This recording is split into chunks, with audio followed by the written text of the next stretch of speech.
megígértem magamnak, hogy fogok csinálni minden egyes workshop után egy kis videót, hogy tudjak arról beszélni, hogy mi is történik egy ilyen workshopon, vagy akár az óráimon.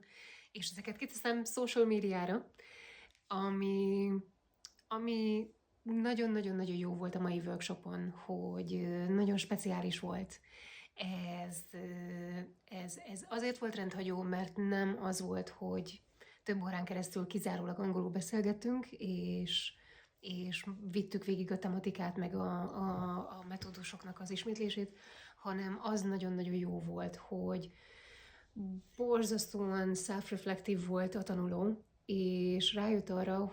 hogy igazából tudja, hogy mit kell csinálnia, de hiányzik az, hogy konzisztens legyen.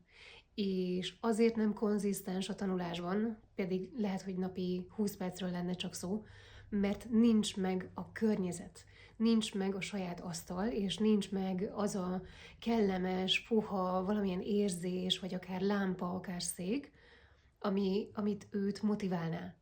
És ez nagyon érdekes volt, hogy erre rájött, és ez lesz a következő lépés, hogy ezt megpróbálja kialakítani magának, és így már le fog tudni ülni, tanulni,